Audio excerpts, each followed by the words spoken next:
Workforce and workplace norms are shaped as much by popularized portrayals as they are by our lived experiences. From sensational headlines, like The Great Resignation, to successful series, like The Office and Silicon Valley, to skits and stories shared on our social media feeds, what we see shapes what we believe. Let's go behind the scenes to discover what's new now and next in the world of work, and we'll challenge the traditions of what it means to live well and to work well. This is Success from Anywhere. Today on Success from Anywhere, we'll meet the entrepreneur who's challenging the myth that you have to quit your job to see the world.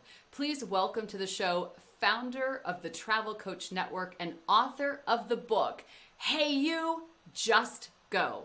80 countries by age 30, a guide to designing your dream lifestyle, even if you're broke, scared, or don't have the time. Sahara Rose De Vore. Welcome to the show, Sahara. Hi, Karen. Thank you so much for having me. I'm excited to chat with you today. Since we're talking about the world of work and challenging 9 to 5, I like to ask each guest in this season, what was your first 9 to 5 job, and how did that job influence your career trajectory? Yeah, I mean, in my teenage years, of course, I worked various jobs, but I think the restaurant industry really doesn't qualify as 9 to 5, but it has the attributes of a 9 to 5, right? So it has someone that dictates your schedule and when you can take a vacation and when you can't. I used to live in Chicago when I was studying hospitality and tourism management, and I was working countless jobs in order to save enough money for post-graduation to be able to travel. And so I worked several 9 to 5 jobs. I worked for some nonprofits, but the majority of my time was spent working in the restaurant industry. And that's, even though it was a good experience and a fun experience, that was probably the catalyst to me realizing that I wanted to be able to take control over my career path, my schedule, and my sense of quote unquote freedom. So realizing so early that you wanted agency and influence over the hours and where and when you worked means you were a little ahead of your time. You were kind of visionary. Most people aren't having that realization, during their university years to the same degree. Yeah, I don't know where it honestly came from, but I am someone who always followed my gut, and that really showed throughout my travels, obviously, as a solo female traveler, that I had to listen to my gut and intuition as well. But I had that same feeling early on that as simple as it is, we only have one life. And if we want to wake up being happy and excited to do what we, just living every day, we have to make tough decisions. And I knew that when I was working these typical 9 to 5 jobs or in the restaurant industry, that there were days when, if I was feeling a little under the weather, or if I just wasn't wanting to face being so social for the day, I wanted to make the choice that, hey, I could just stay home, or I could have flexibility in my schedule. If I wanted, of course, to take a vacation or travel somewhere, I didn't want someone limiting when I could, for how long I can go for.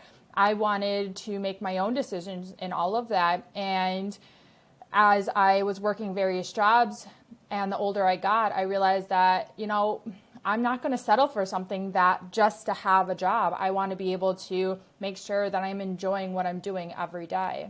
The word settling that you use there is symbolic of our times. I mean, this pandemic pause in big and small ways helped lots of people realize what they're settling for that no longer serves them. People are no longer willing to have this dream deferred of the big bunch of trips when you retire or living your dream.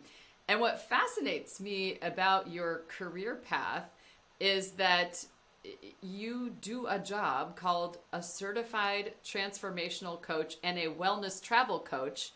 And it's interesting because I've heard of an athletic coach, a health coach, a career coach, a life coach. What is a wellness travel coach? And do we all need one? What do you do? What's a day in your life? Yeah. Well, thank you so much for asking. Well, if I could start first with talking about the settling, we're seeing a lot of that now during the past few years during the pandemic, and as we come out of it, it really those years allowed people to reevaluate what matters most to them, and we're seeing more of self-care being prioritized, family, personal time being prioritized, and we're seeing that within the Great Resignation and people hesitant to go back into their traditional 9-to-5 or corporate world that they were pretty much glued to pre-pandemic. And it just shows that as the industries grow and technology and social media grows, there's more opportunities than ever before for people to create their own business or work online and make more money that makes them happy with that sense of flexibility and sense of freedom than they ever thought was possible. And then when it comes to travel coaching in general is a very broad term. There's a wide range of travel coaches who focus in so many different areas of expertise.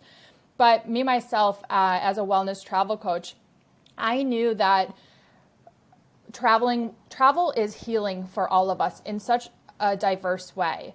It means something different for us, and every time that we plan a trip or want to go on a trip, or just the yearning for travel is a root of some sort of wellness. We're needing an emotional wellness boost, a mental wellness boost, maybe it's physical wellness boost, social. We crave human connection. We crave discovery, self-exploration. It all falls under the category and the umbrella of wellness.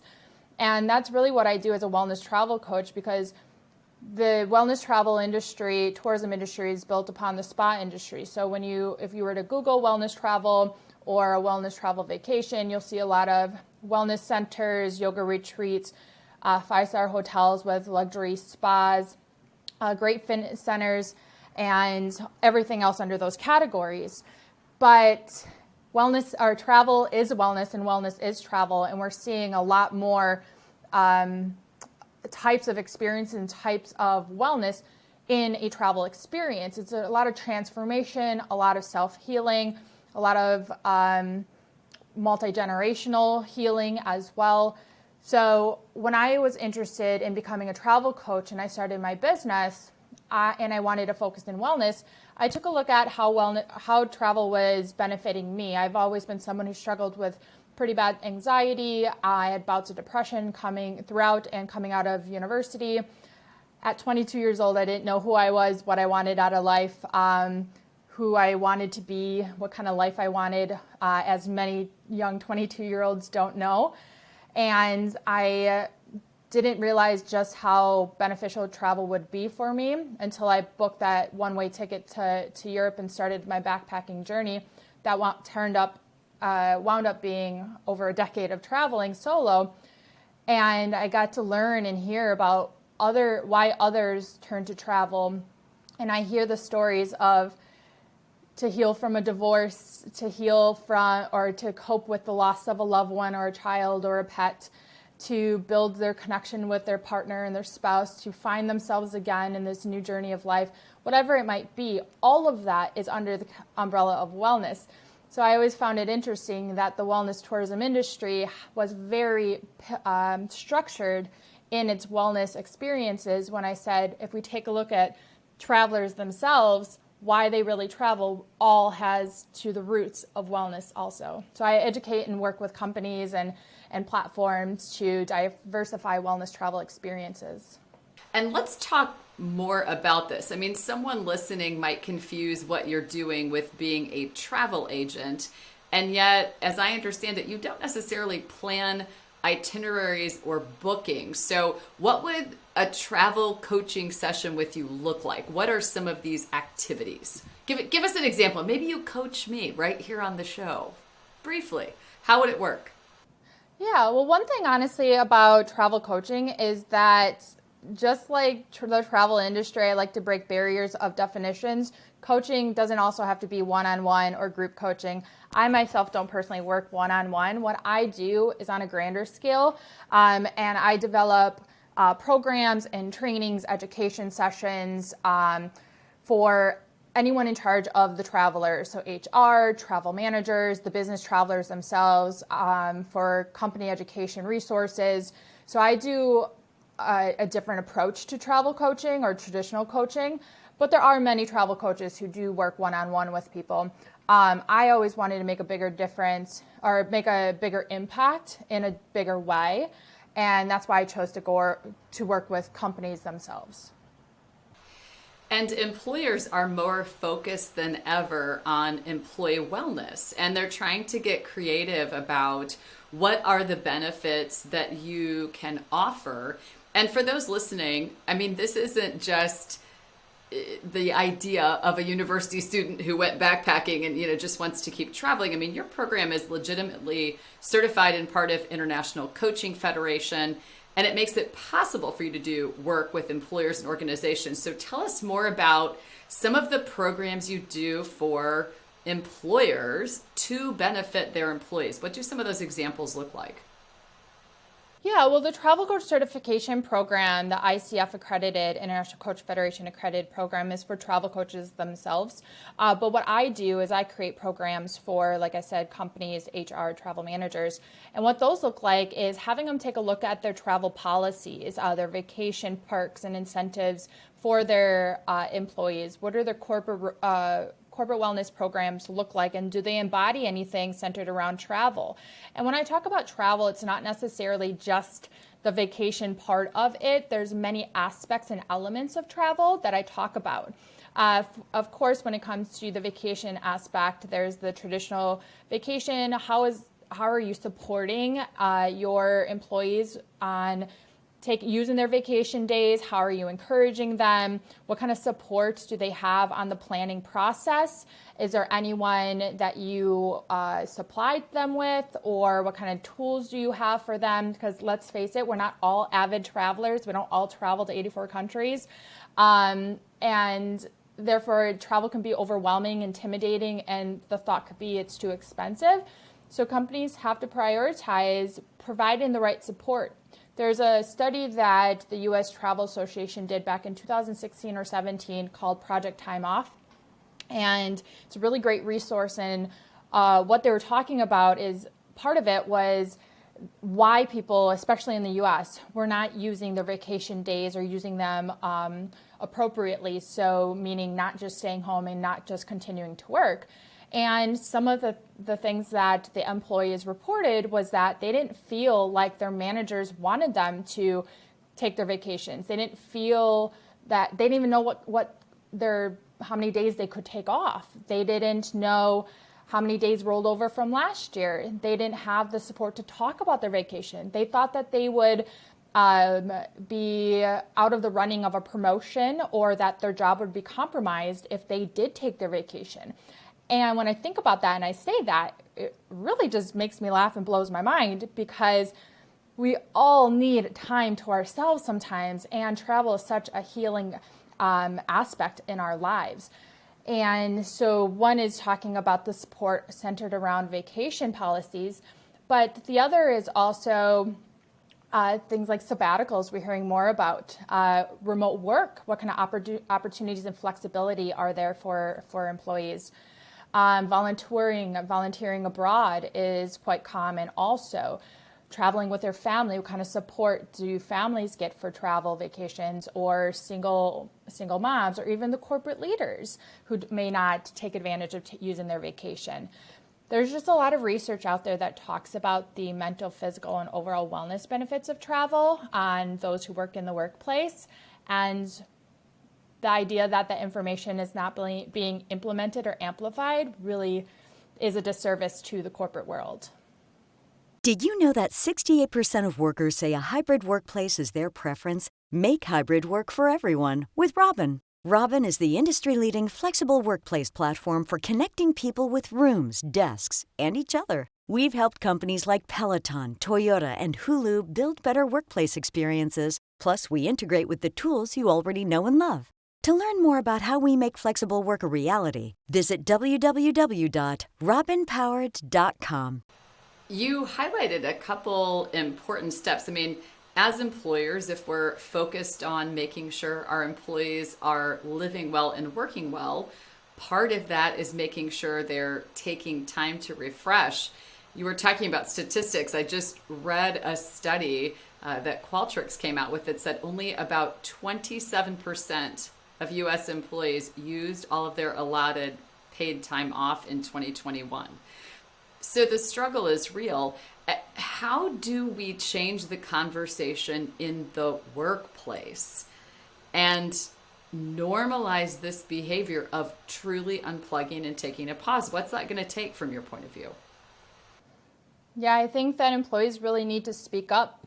It really is an employees world right now. Hence, there's the balls in the court of the employees. Employers are looking to have people come into the office to fill positions in the workplace, and they're struggling. But therefore, the employees need to speak up and tell the employers what they're looking for, what they need to thrive, what they need to be well. And it isn't always just another app or another yoga session or instructor that is put into the workplace for you after hours. It's not just a revamped gym that they might need. Really for the employees to speak up, but also the employers to ask and don't assume as well, right? Because wellness means something different for everyone. But company culture, as you know, is a very hot topic right now on boosting company culture, not only among remote workers or remote teams scattered around the globe, but also to promote and build DEI and diversity in the workplace. And if we take a look at two common factors among diversity and remote work, under the umbrella of company culture, is travel. People want to be flexible in their work schedule or where they can work from. And also when it comes to diversity, traveling the globe, we meet a huge part of travel is understanding, accepting, and learning about a wide range of cultures, belief systems, backgrounds, traditions, and more. So why not embrace the concept of travel in the workplace in a wide range of ways and really help boost your company culture when people really do want to talk about their vacations. They want to talk about their personal traditions from the country their family is from. They want to share their experiences. And if you think about it, anytime that we have met someone who could be a friend we're talking to, it could be a stranger we're talking to, when we talk about travel is such a bonding conversation that it really speaks volumes. And companies are really just missing out on this because they think that travel must mean we're spending dollars to let people travel and they're not going to do their work. And that's really not the concept. If anything, if it's done correctly, it can have the reverse effect and really boost the entire company.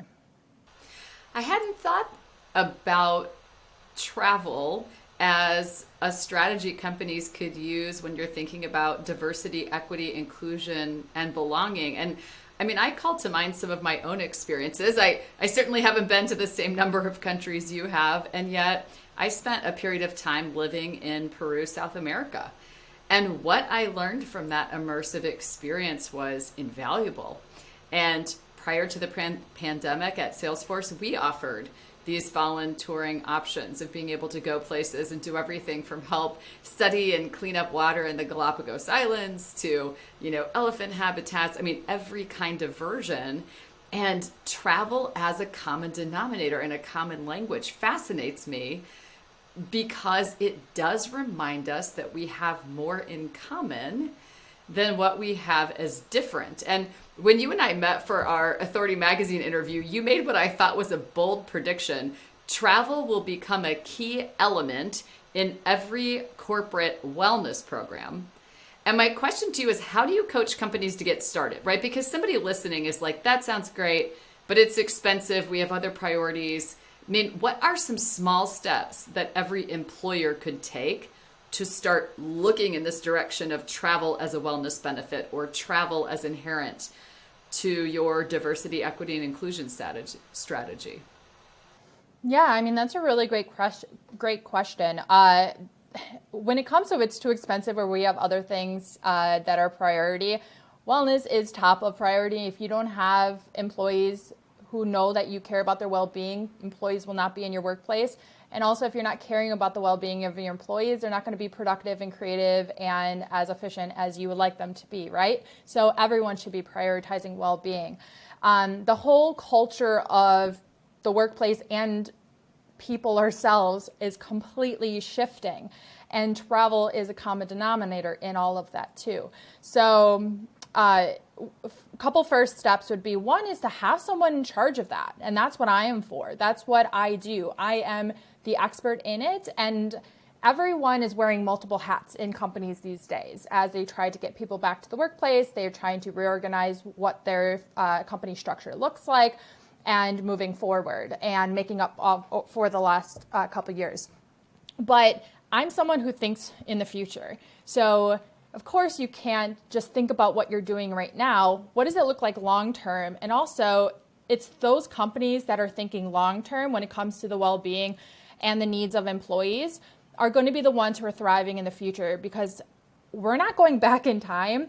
Technology, social media, the internet is only going to get more advanced, meaning there's going to be more opportunities than ever before for people not to have to go into the workplace. And we're already seeing that.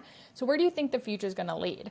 So it's a reshaping of the mindset. So what I do is, starting with education, educating companies on exactly this. Why is it beneficial? Think outside of the box of your traditional way of thinking about vacation policies and traveling in the workplace, right? There's so much more layers to it. Like you said, you didn't think about it as an attribute of DEI or even company culture, but it really is. And so those are the first two steps, is having someone in charge of it, someone who's going to put the attention that it needs, and also starting with education. And the third one would be taking a look at what you do offer already and taking a look at whether we can amplify that or revise it as well. So, so when I think about what's happening with the Great Resignation, so many companies are struggling to attract and retain top talent. And I think about the role a new travel strategy might play in helping either attract talent, retain talent, or have people who are more excited and refreshed and energized about the experiences they're having as employees now. And I'm guessing you have some kind of success story or use case or statistic in this area that you might be able to share with us. Yeah, I mean, if you take a look at just people these days, generations, I mean, I'm a millennial, and before the pandemic, so the 10 years I was traveling pre-pandemic, the idea of a digital nomad or freedom-based, quote-unquote, freedom-based lifestyle, the flexibility and freedom tend to have been put on, labeled from the millennials of free-spirited, careless millennials who are just hopping around the globe and then waiting to settle down some point in their life. And we're seeing that's not the label that is just on one generation. If we take a look at the generations coming after millennials, those younger than me, they don't have to go into a 9-to-5 job. They're making more money online than a lot of people in the workplace are. So just taking a look at how the culture has already changed is going to be a big example of, changing the mindset moving forward when it comes to providing what people are looking for. And it doesn't have to be that difficult. If not everyone is an entrepreneur, not everyone wants to start their own business. So there's going to be people who want to work for companies, who want to go into the workplace. Flexibility and traveling around the globe is not for everybody. It's not desired by everyone either. So that's why it's up to companies to figure out, well, what can we offer and how can we treat and satisfy employees based on what it is they need to really be well mentally, physically, emotionally, spiritually, and all, and their desire to have that fulfillment, that time with family, that flexibility, that all desire to some degree too, right? And what you're saying is important. The pandemic surfaced myths and misconceptions that we've all held for a long time about when work happens and where work should, I'll use that word loosely, happen. And the reality is work from anywhere is possible. To your point, the technology and tools exist. And now it's us challenging our belief system that says, does it really have to be 9 to 5? Now, lots of people listening might be thinking, well, if you don't have structured work hours, how do you get things done? And I'll pose this to you because you're the expert. You have worked from all over the world. You have a business. How do you think about making sure you get to do what you need to do for your work and what you need to do for your life? I guess, what are your best hacks for successfully working outside of the confines of 9 to 5? Yeah, that's a really great question because it's something that I'm sure has crossed a lot of people's minds, especially those who are new to remote work or the option to work remotely. It's not easy, first of all, but some things that I do to be able to stay productive, and I've been building my businesses for the past 4 years without a blink or hesitation in anything. And I think the number one thing is that you have to be passionate about what you are doing. And I know working with a passion or building a business from a passion is kind of a woo-woo concept, but you really have to be interested and excited about what you're doing and what you're working on, because then it's no longer a job and it's something that you enjoy doing. When it comes to working for a company, yes, you may not be just as passionate as the CEO or the founder of the company but people are looking for companies that value them, because when you feel appreciated and you feel valued, you feel understood, you feel cared for, you're going to do the work and put in the work and effort for that person who's making you feel that way, or that company's that making you feel that way. And that has been such a big problem. People in the workforce, with the roaring burnout epidemic that was happening in the workplace pre-pandemic, many studies were talking about how people didn't feel appreciated. They didn't feel acknowledged. They didn't feel valued. They didn't feel like their company understood or cared that they had a life outside of the workplace, that they had family and health problems and personal dreams and goals. They also didn't feel fulfilled in some way. So choosing a company that you can work for that really values you and your work and your time and effort can replace that passion from the entrepreneur side. When it comes to your daily schedule, I have to be very structured in what I do. Of course, not everyone runs their own business, but running your own business, there are wide range of tasks to do every single day, an amount of work, and you have to make it manageable and digestible for yourself. So I have to be very structured in my to-do list for the day, but then integrating parts of the day that are for me. So I make sure that I get time outside in the sun. When I was traveling around the world with my laptop, I closed it at a certain time of the day, or I went to the local market and got some food. So I made sure that I was breaking up my day in a way that fulfilled me. But everyone has to ask themselves, how do I thrive in the most productive way with my schedule? Because not everyone can sit there on a computer for as long as maybe I could. But it takes some self-reflection and asking yourself questions you may not had to in the past when you were working a typical 9-to-5 office job where someone else dictated your schedule and your time for you, right? It's almost what routines, rituals, and boundaries help you show up at your best. Yeah, exactly. Well, we're talking about travel. We're talking about human connection, which is a fun aspect of travel, the people you meet. And so I want to have a little bit of a spontaneous travel experience, a spontaneous, let's call it water cooler experience, and ask you 5 fun questions for our audience to get to know you a little bit better. So you ready to change channels? And just imagine, we've bumped into each other in a random bistro somewhere in the world in our travels. Are you ready? Okay, yes. What time of day do you do your best work? Early in the morning. I'm a morning person. So you'll be up for the sunrise. Okay. If there were no dress code for work, how would you dress for work? There are two answers. One, my traditional answer when I was traveling would be in some beach wear, because I was always running to the beach in between my calls or work because I'm a beach bum. And then my second answer is, well, I'm back home in my hometown of Milwaukee, Wisconsin, so there's not really a beach near me. So therefore, it's my pajamas. Comfortable. I'm hearing that as the key theme. What's the part of your daily routine that you most look forward to every day? Work-wise or personally? Your call. What do I look most forward to? Honestly, well, I love everything I do in my business, so I look forward to all of it.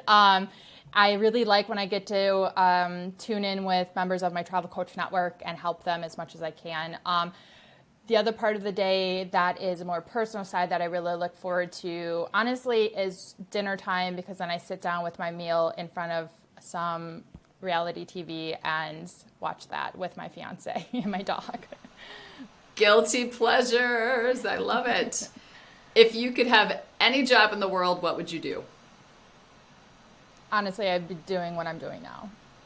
That's awesome. You are literally living your dream. And now imagine that there are 25 hours in every single day. What are you going to do with your extra hour? You said there's 5 hours? 25. Imagine we 25 add hours. 1 hour. Yeah, imagine that the day now has 25 hours instead of 24. Yeah. What are you going to do with your bonus hour? What would I do with that extra hour? I would try to think of like something more like realistic or not. I would just spend more time outside with my dog. My dog I feel guilty sometimes because I work indoors and we don't have a yard yet for my dog, and she loves to be outside. So I would spend more time with her out there. Fantastic. Before we conclude, how can our listeners connect with you, and how can they find a travel coach for their organization or personally if they're looking for one? Yeah, well, you can find us at thetravelcoachnetwork.com or on Facebook and Instagram at The Travel Coach Network. I myself am at SaharaRoseTravels.com with my wellness travel coaching, or on Facebook and Instagram, Sahara Rose The Travel Coach. Thank you so much. And what I took away from our conversation today is that travel is a benefit that every employer and employee can revisit, that leads to greater wellness, well-being, higher performance, and higher loyalty. Start by creating some accountability. Make sure there's clarity about your PTO policy, and then get creative about what's possible to reimagine everything from sabbaticals to volunteering to time away. Thank you to Sahara Rose De Vore, founder of the Travel Coach Network, for taking us around the world in less than 80 days and for sharing strategies to blend our daydreams with our day jobs today on Success from Anywhere. Because success is not a destination or a location. Success is available to anyone, anywhere, anytime.